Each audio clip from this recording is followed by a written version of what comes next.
पहला क्वेश्चन लेते हैं अपन मेंडल्स लॉज का। चैप्टर का नाम प्रिंसिपल्स ऑफ इनहेरिटेंस है, बट इसमें आपका क्रोमोसोमल बेसिस और मेंडल्स लॉज दोनों आ गया, कॉम्बाइंड है। पहले अलग अलग होता था ऑफ कोर्स, अभी एनसीईआरटी में एक। क्या बोलता है वो नीट 2020 का सवाल पहला। मेंडल बाबा जो थे उन्होंने true breeding pea plant varieties ली थी जिसमें सिमिलर थे except which was similar except in one character with contrasting traits। कितने लिए थे उसने? Of course there were 14, 7 characters 14 traits, है ना। So each pea plant was true to a certain trait, so that is why 14। 7 character थे। NCERT में वो table दिया हुआ है, सातों 7 कैरेक्टर, और हर एक का डोमिनेंट और रिसेसिव भी आपको याद रखना है।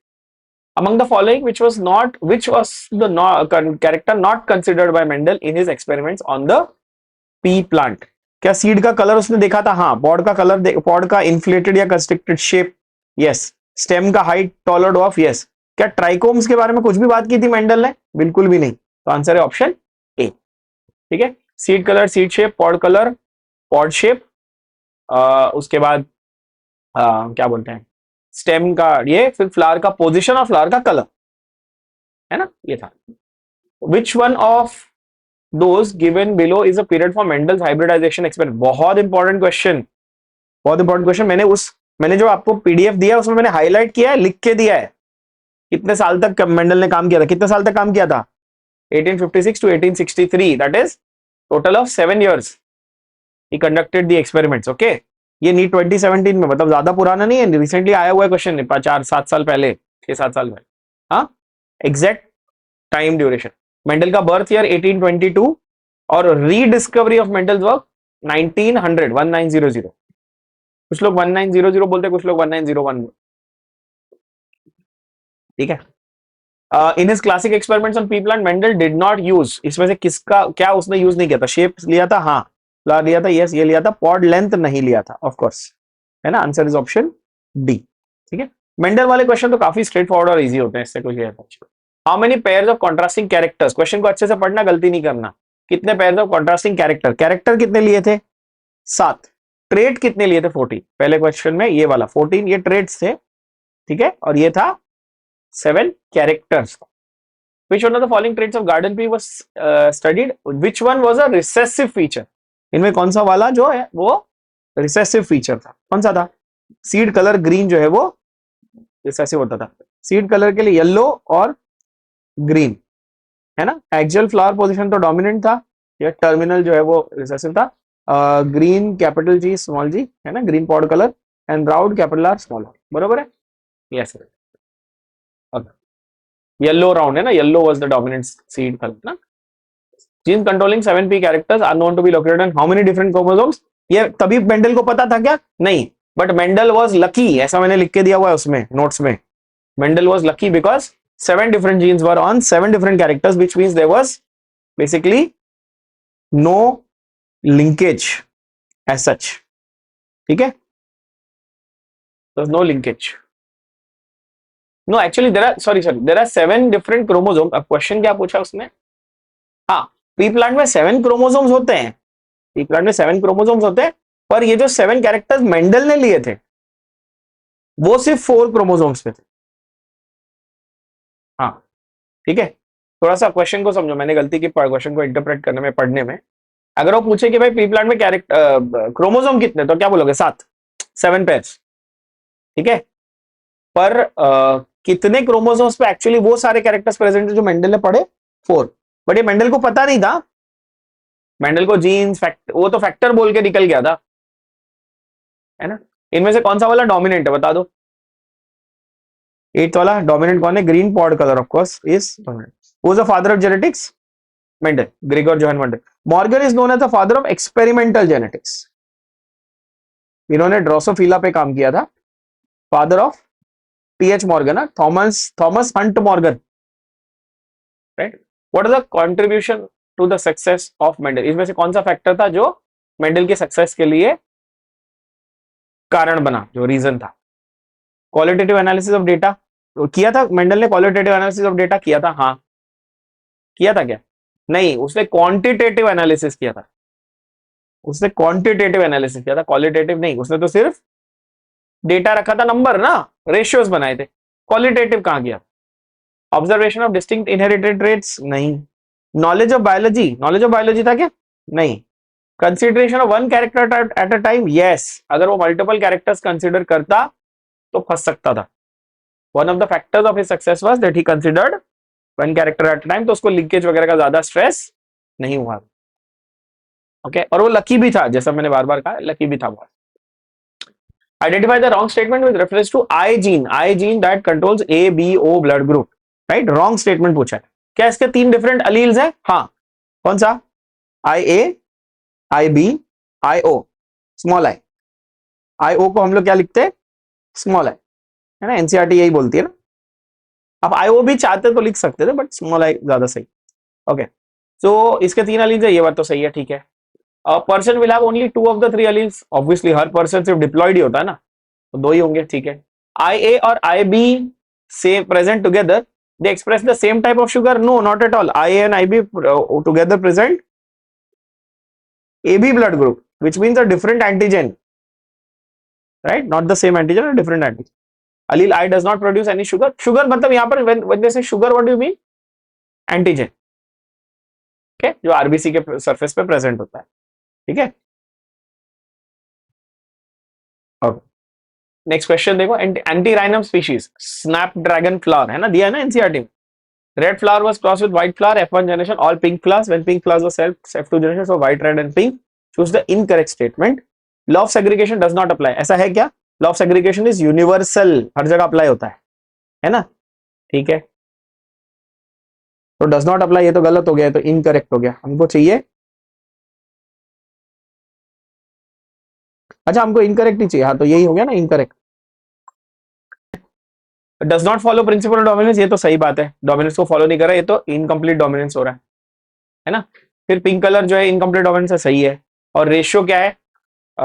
1:2:1, ये भी सही, तो आंसर है A. Genotype of husband and wife are IAIB and IAI, मतलब इसका ब्लड ग्रुप ए है, इसका ब्लड ग्रुप AB है, सही है ना।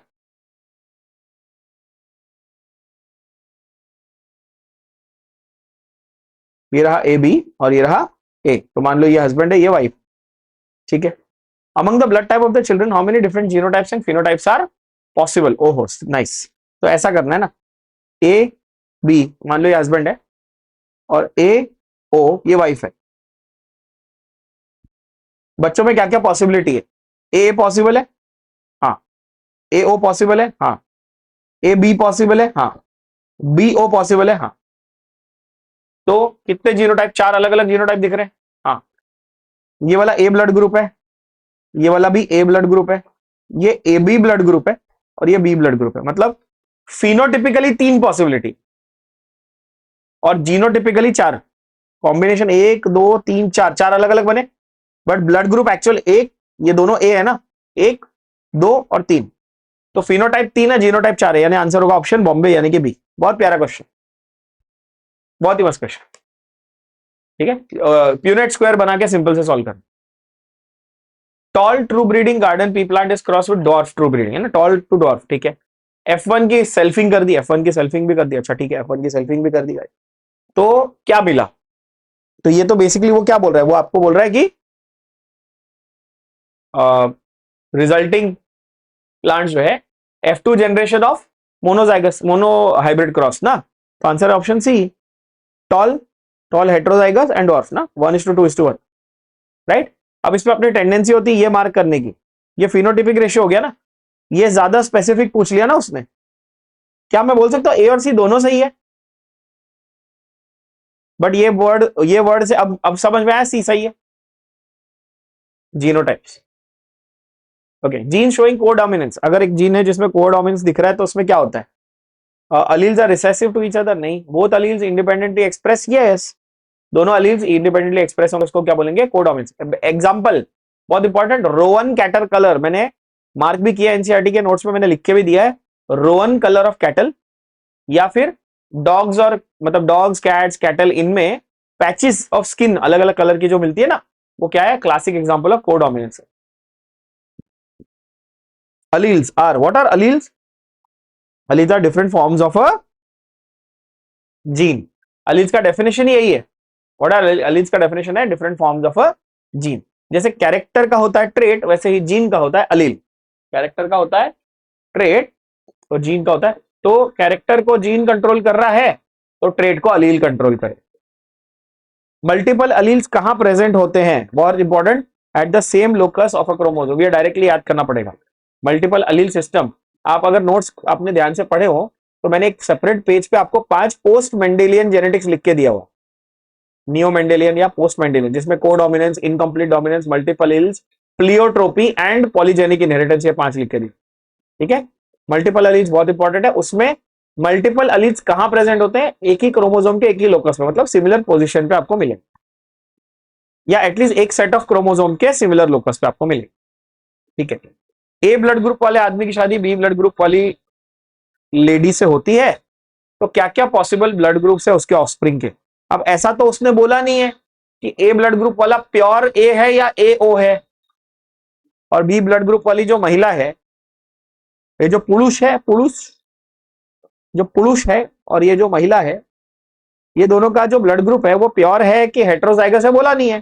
तो अगर ये ए होता या ए ओ हो सकता था, है ना, और ये आंटी जो है ये बी हो सकती थी और ये बी ओ हो सकती थी, तो अंकल भी हेट्रोजाइगस हो सकते थे, आंटी भी हेट्रोजाइगस हो सकती थी। तो उस हिसाब से आंसर क्या आएगा? ए, है ना, क्योंकि अगर दोनों प्योर हैं तो ए भी मिल जाएगा, ए भी मिल सकता है, ए ओ भी मिल सकता, नहीं सॉरी ए नहीं मिलेगा, ए ओ भी मिल सकता है, बी ओ भी मिल सकता है और ओ भी मिल सकता है, which means overall all possibilities exist. ठीक है, अगर दोनों हेट्रोजाइगस है तो। फिर वही हो गया, देखो क्या बोलता है, if two people with A B blood group marry and have sufficiently large number of children. What is sufficiently large number of children? What nonsense. What is sufficiently large number? These children could be classified as A blood group, AB blood group, B blood group in the 1:2:1 ratio. Modern techniques of protein electrophoresis. एक second ना, ये इसी बन गया। हाँ, modern techniques of protein electrophoresis reveals presence of both A and B type of protein in AB type of individual. पूरा इतना लंबा चौड़ा रामायण लिखने का क्या जरूरत है भाई? A B blood group represents what? Codominance. काहे? ठीक है, A B blood group represents codominance. ठीक है, सिंपल, क्योंकि ए भी आया बी भी आया ना, ऐसा। Okay, which idea is depicted by cross in which F1 generation resembles both the parents? Resembles both मतलब कोडोमिनेंस, दोनों को हाफ वे रिप्रेजेंट कर रहा है तो इनकम्प्लीट, दोनों को इक्वली रिप्रेजेंट कर रहा है तो codominance. F2 generation of Mendelian cross, जैसे फॉर एग्जांपल अगर मैं बोलूं कि रेड है और व्हाइट है, तो ये अगर पिंक बनाएगा तो ये इनकम्प्लीट हुआ ना, रेड पूरा आया ना व्हाइट पूरा आया। लेकिन रेड विद व्हाइट पैचेस या व्हाइट विद रेड पैचेस आ गया तो कोडोमिनेंस, ये कहने का मतलब। ठीक है,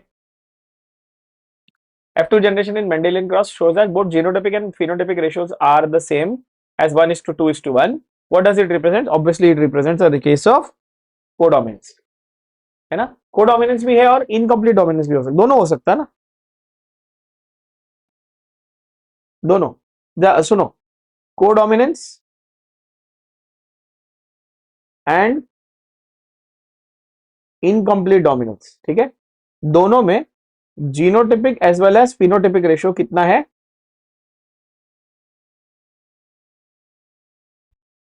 बहुत इंपॉर्टेंट है ये question.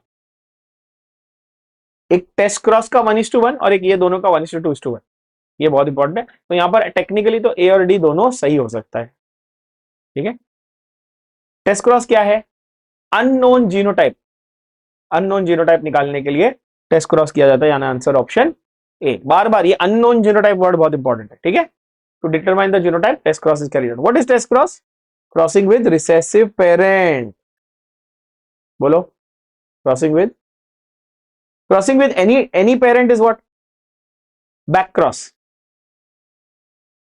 and specifically recessive parent is test cross. Okay, test cross in plants or in Drosophila involves crossing between अभी बता दिया क्या आएगा answer? Yes, F1 hybrid with recessive genotype, यानी कि आंसर सी।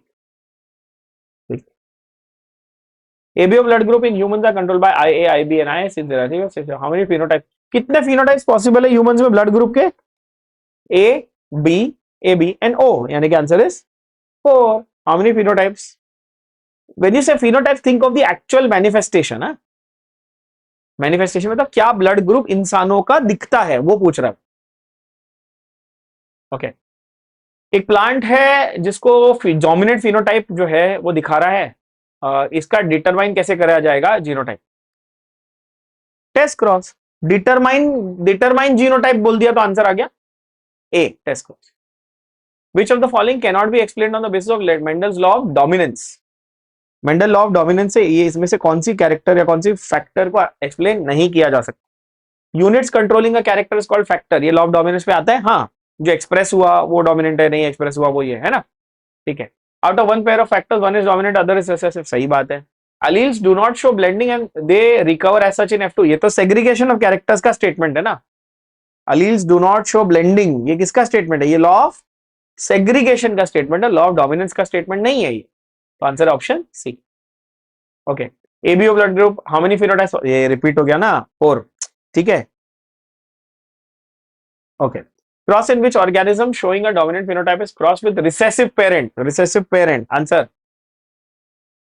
है ना। In order to know its genotype, determine genotype, find genotype, Daya जरा पता लगाओ जीनोटाइप क्या है, ऐसा कुछ होएगा, कुछ भी होएगा तो क्या आएगा? आंसर है टेस्ट क्रॉस। ये ऐसा ऐसा कौन करता था? वो क्या CID वाले एक अंकल आते थे ना, ACP प्रद्युमन। फिर antirrhinum species, okay what could be the genotype of the two plants used for hybridization? Red colour is determined by capital R and white by small r and small r, okay. F1 produce 1:2:1, हाँ ये hint है। F1 hybrid में 1:2:1 मिला। अच्छा anti राइनम species क्या करता है? Incomplete dominance, pink flower, है ना। तो ओवरऑल जो है ये 1:2:1 कब मिला रहेगा? जब आपने हाइब्रिड्स लेके क्रॉसिंग की होगी। और इनमें से हाइब्रिड कौन है? ये है क्या? नहीं। ये है क्या? नहीं। ये है क्या? नहीं। आंसर है सी। हाइब्रिड्स की क्रॉसिंग करने पे F2 जनरेशन में क्या मिलता है? पिंक फ्लावर, मतलब 1:2:1 रेशियो में मिलता है। तो ये बेसिकली RR क्या? ये pink flowers, correct. Pea plants yellow seeds are dominant, yes we know that. Heterozygous yellow seed, heterozygous yellow seeded plant बोले तो capital Y small y, heterozygous, है ना। ग्रीन सीडेड बोले तो स्मॉल y, है ना, सही है। ग्रीन सीडेड तो क्योंकि होमोजाइगस में ही होना चाहिए। तो टेक्निकली ये क्या कर रहा हूं मैं? रिसेसिव इंडिविजुअल और हाइब्रिड। तो टेक्निकली मैं क्या कर रहा हूं? टेस्ट क्रॉस कर रहा हूं, बोलो या ना, हाँ या ना। देखो कितना घुमा के उसने टेस्ट क्रॉस पूछ लिया। ये देखो ये रिसेसिव इंडिविजुअल है और ये हाइब्रिड है, तो ये क्या हुआ? टेस्ट क्रॉस ही हुआ ना। और रेशियो क्या आता है टेस्ट क्रॉस में? 1:1, यानी आंसर आएगा 50-50। अगर ये क्लिक नहीं हुआ एग्जाम में तो पूरा यूनिट स्क्वायर बनाने का तो आएगा आंसर। देखो ये y छोटा, ये क्या हो जाएगा? कैपिटल Y स्मॉल y, ये क्या आ जाएगा? कैपिटल Y स्मॉल y, ये क्या आ जाएगा? स्मॉल y स्मॉल y, ये क्या आ जाएगा? Small y small y। ऊपर वाले दोनों क्या हो जाएंगे? येलो, नीचे वाले दोनों क्या हो जाएंगे? ग्रीन। आंसर क्या आ गया? 50-50। हेंस प्रूफ टेस्ट क्रॉस नहीं भी क्लिक हुआ तो भी आंसर आ जाएगा। समझा क्या? What is a common test? ये बहुत इजी है, बताओ। जीनोटाइप ऑफ हाइब्रिड इज, अब यहां पर उन्होंने देखो फालतूगिरी की, यहाँ पे अजम्पशन क्या है? अब आप बोलोगे सर हमको तो ये पता है ना कि common test to find the genotype तो टेस्ट क्रॉस है, मतलब रिसेसिव पेरेंट। एक भी ऑप्शन में रिसेसिव पेरेंट दिया ही नहीं है। बट पुरानी एनसीईआरटी में ये बात दी हुई थी कि मेल पेरेंट हम लोग रिसेसिव पेरेंट को मान लेते थे और फीमेल वाला डोमिनेंट को मान लेते थे, यानी आंसर आएगा ऑप्शन सी। वो रिसेसिव वाले को मेल बोल दिया। समझा क्या? ठीक है, टेस्ट क्रॉस इन्वॉल्व, बट अब वो मेल फीमेल नहीं पूछेगा, अब आपको रिसेसिव डोमिनेंट ही पूछेगा। ठीक है, जस्ट फॉर योर इन्फॉर्मेशन बता। टेस्ट क्रॉस क्या कितनी बार आ गया यार अभी, बस ना। ठीक है, क्या आएगा आंसर? डी। ठीक है, phenotype of an organism is the result of, बहुत अच्छा सवाल, फिनोटाइप कैसे बनता है? जीनोटाइप एंड ये अपना क्या बोलते हैं, जीनोटाइप एंड एनवायरमेंटल इंटरेक्शन से बनता है, म्यूटेशन से बनता है, साइटोप्लाज्मिक इफेक्ट से बनता है, न्यूट्रिशन से बनता है, environmental changes and sexual dimorphism से बनता है। Phenotype obviously will be defined by the genotype as well as environmental. मैं जनरली जब इसका लेक्चर का इसका एक्सप्लेनेशन देता हूं, मैं हमेशा एक एग्जांपल जरूर देता हूं कि जैसे आप अगर डेस्टिन टू बी टॉल हो, अगर आपके मम्मी डैडी दोनों लंबे लंबे, जैसे अमिताभ और जया, तो खैर वो तो अलग ही है, एग्जाम्पल ले लो, जैसे कौन है दो लंबे लोग, रणवीर और दीपिका, रणवीर सिंह और दीपिका पादुकोण, ठीक है, whenever they have a child it is destined to be tall because both of them are very tall, है ना। ना वो लोग ने ऐसा डिसाइड किया कि चलो हम बच्चे को ढंग से न्यूट्रिशन नहीं देंगे, मतलब ऐसा वो करेंगे नहीं, बट एक एग्जांपल दे रहा हूं, मान लो बोले नहीं हम बच्चे को खाना नहीं देंगे ढंग से, हम नहीं पिलाएंगे उसको, बॉर्नविटा नहीं पिलाएंगे, कॉम्प्लान नहीं पिलाएंगे, ठीक है, देखते हैं इसके जीन्स कितने स्ट्रांग है, तो वो बच्चा जितना समझो वो 6 फुट का हाइट उसका होना चाहिए था जेनेटिकली, तो फिर भी 5'8", 5'9" तक तो पहुंच ही जाएगा, न्यूट्रिशन दो कम दोगे तो भी पहुंच जाएगा। बट हाँ, अगर सही न्यूट्रिशन मिला, एनवायरमेंट सही है, पोल्यूशन में नहीं रह रहा है, अच्छी हवा में सांस ले रहा है, बीमार नहीं हो रहा है, तो अपनी फुल पोटेंशियल तक पहुंचेगा ना। तो एनवायरमेंटल इंटरेक्शन से भी रोल प्ले होता है और जीनोटाइप से भी रोल प्ले होता है, सही है भैया। Gene is said to be dominant when it expresses itself in homozygous और हेटेरोजाइगस, और जब एक्सप्रेस होगा तो डोमिनेंट होगा। होमोजाइगस जैसे कैपिटल टी, हेटेरोजाइगस यानी कि कैपिटल टी स्मॉल टी, दोनों कंडीशन में एक्सप्रेस होगा तो उसको क्या बोलेंगे? डोमिनेंट, जो सब जगह दिखता है ना। When dominant and recessive alleles express itself together, word आ गया टुगेदर बोले तो कोडोमिनेंस, है ना, सिंपल, ये डेफिनेशन ही है in fact. Okay, in hybridization of, थोड़ा सा यहाँ पे प्रिंटिंग एरर है, एक मिनट को मेरे क्वेश्चन को एक बार चेक करने दो। हाँ, यहाँ पे आई थिंक सो ये क्रॉस होना चाहिए, ऐसा है ना, क्रॉसिंग है, ठीक है, ये मिसप्रिंट हुआ, ये इधर क्रॉस होना चाहिए। Okay, in hybridization capital T small T and small T small T, ये क्या है? ये क्या है? हाइब्रिड विद रिसेसिव पेरेंट ना, क्या आएगा? सी, 1:1, सिंपल है। Okay, child's blood group is O, parents blood group can not be, बच्चा का ब्लड ग्रुप ओ है तो पेरेंट का ब्लड ग्रुप का नहीं हो सकता है, बताइए, ए बी एन ओ नहीं हो सकता है क्या? ए बी और ओ नहीं हो सकता, क्यों? क्योंकि अगर ए बी है तो ये एक से ए बी मिलेगा और दूसरे से ओ ओ मिलेगा, तो ए ओ बी ओ बी ओ, मतलब फाइनल आंसर तो ओ आ ही नहीं सकता, है ना। O blood group, B group father, what is the genotype of the father? अगर बच्चे के पास ओ ब्लड ग्रुप है मतलब उसका तो दोनों ओ है, मतलब एक तो उसको पप्पा से मिला ही होगा, मतलब पप्पा प्योर भी हो सकते हैं क्या? नहीं, और पप्पा बी है मतलब कि उनके पास दोनों ओ तो नहीं हो सकते, क्या आएगा आंसर? अगर बी बी ग्रुप है तो ये हेट्रोजाइगस बी है, क्या है ये?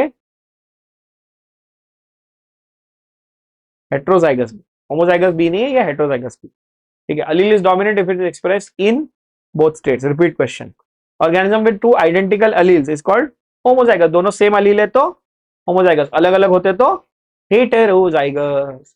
ओके, ए ब्लड ग्रुप वाला ए बी ब्लड ग्रुप वाली आंटी से शादी किया, ओके, ए ब्लड ग्रुप वाले अंकल ने ए बी ब्लड ग्रुप वाली दीदी से शादी कर लिया, फिर क्या होगा? ये शादी कराने में बहुत तुले होते हैं ये अपने इंडियन क्वेश्चन वाले, हाँ। वो ऐसा नहीं लिखेंगे man of A blood group has a child with women of A B blood group, culture जरूर घुसड़ेंगे वो नीट के पेपर में, है ना। चलो खैर कोई बात, हाँ, तो ए ब्लड ग्रुप और ए बी ब्लड ग्रुप जो है, which type of progeny would indicate the man is heterozygous? Obviously क्या आएगा? अगर फीमेल से ए और बी दोनों आ सकता था, मैन से सिर्फ ए के अलावा क्या ऑप्शन था उसके पास? ए ओ, है ना। तो बच्चे का क्या ब्लड ग्रुप होने से प्रूव होगा कि जो मैन है वो हेट्रोजाइगस था? डी, कैसे? इंटरेस्टिंग, अगर मैन ए ओ है और वुमेन ए बी है, या मैन ए है और वुमेन ए बी है, यही दो पॉसिबिलिटी थी, बरोबर ना, क्योंकि मैन बोल दिया ना, मैन तो ए ब्लड ग्रुप वाला है, तो यानी कि ये ए ब्लड ग्रुप वाला व्यक्ति जो है वो या तो ए होगा या तो ए होगा, इसके अलावा तो कुछ नहीं हो सकता। अब बनाओ combinations, A A B, A O, B O, तो इधर से प्रूव हुआ ना, यहां होता तो ए A B, A A B, तो इससे कुछ फर्क, कुछ नया तो नहीं मिला, तो आंसर इज ऑप्शन ये, इसका बी ब्लड ग्रुप आया ये वाला, इससे प्रूव हुआ। समझा? ये multiple alleles control the inheritance of, क्या इनमें से कौन सा मल्टीपल अलील्स का एक ऑप्शन, एक ये है multiple, of course blood group it is controlled by multiple alleles. Blood grouping system में मल्टीपल अलील्स भी दिखता है और कोडोमिनेंस भी दिखता है, याद रखना। Contrasting pair of characters are called alleles, और दूसरा नाम allelomorphs, other name for allele, दिया है एनसीईआरटी में। अलील्स का दूसरा नाम allelomorph. Mendel's last law is independent assortment, ये फर्स्ट है, ये सेकंड है, ये थर्ड है। पॉलीजेनिक इनहेरिटेंस किसने दिया था? डैवेनपोर्ट एंड डैवेनपोर्ट, ह्यूमन स्किन कलर, दिया नहीं एनसीईआरटी में, मैंने लिख के दिया हुआ नोट्स में। Blue eye colour is recessive to brown colour, है ना, द ब्राउन, हाँ ओके, तो ब्लू कलर और ब्राउन कलर ऐसा देखते हैं, हाँ ब्लू एंड ब्राउन ना, तो okay, brown eyed man whose mother was blue eyed marriage a blue eyed woman. अच्छा ब्लू रिसेसिव है, तो जो लेडी है, जो वुमेन है, वो तो स्मॉल बी है।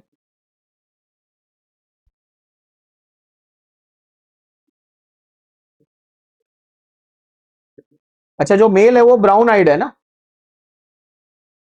मेल जो है वो ब्राउन आइड है, लेकिन उसकी मम्मी ब्लू आइड थी ना, राइट, उसकी मम्मी के ऊपर ही गाना लिखा होगा हनी सिंह, ब्लू आइड, बहुत बेकार है ना, बेकार जोक। सो अब इस ये अंकल की मम्मी जो थी ये ब्लू आइड थी, मतलब अंकल होमोसाइगस होंगे कि हेट्रोसाइगस होंगे? उनको मम्मी से एक बी तो मिला होगा ना, स्मॉल वाला, तो बिना स्मॉल बी के तो पैदा नहीं हुए होंगे वो, इसका मतलब ये कॉम्बिनेशन है। अब आंसर बना लो।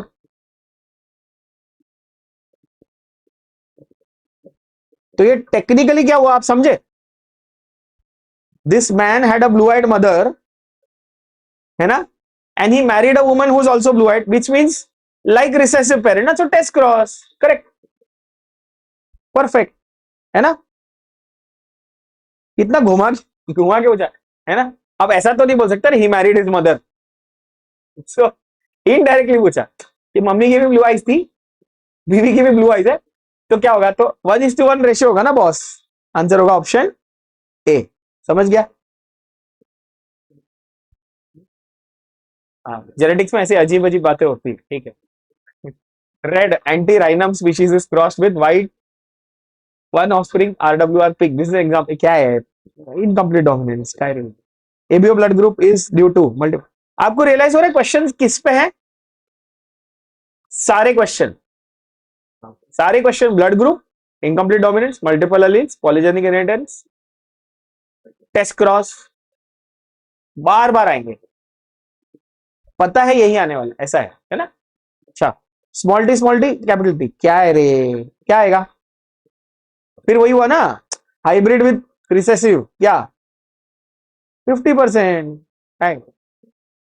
कितना easy. Haploids are able to express both recessive and dominant because there are, haploid के अंदर क्या होता है? Only, that's why this is called gametes are pure, law of purity of, है ना, law of purity of gametes भी बोलते हैं ना, लॉ ऑफ सेग्रीगेशन को। क्यों? क्योंकि एक गैमिट के पास एक ही अलील है तो वही एक्सप्रेस होगा, उसमें क्या डोमिनेंट क्या रिसेसिव, ठीक छे। Okay, experimental verification of chromosomal theory किसने किया था, किसने किया था एक्सपेरिमेंटल जेनेटिक्स, अभी बताया था, थॉमस हंट मुर्गन, मुर्गन नहीं मॉर्गन, हाँ। What map unit that is centimorgan, मैंने बताया था स्टूटेवंट नाम था मॉर्गन के स्टूडेंट का, और उन्होंने उसके नाम उसके ऑनर में सेंटी मॉर्गन यूनिट रखा था, ठीक है। What map unit that is centimorgan is adopted in the construction of genetic maps, 1 unit distance is 1% crossing over, ठीक है। ये एनसीईआरटी में वैसे ये लाइन मिलेगी आपको, ठीक है, दिया हुआ है। एल्फ्रेड, आई थिंक एल्फ्रेड स्टूटेवंट, उसका पूरा नाम मुझे याद नहीं है, स्टूटेवंट याद है नाम, एल्फ्रेड स्टूटेवंट था नाम शायद, और उन्होंने सिंपल ये बोला था जितने यूनिट, जैसे 10 यूनिट डिस्टेंस तो 10% chance of cross over, 20 unit distance 20% का चांस ऑफ क्रॉस ओवर, ठीक है, सिंपल रखा था।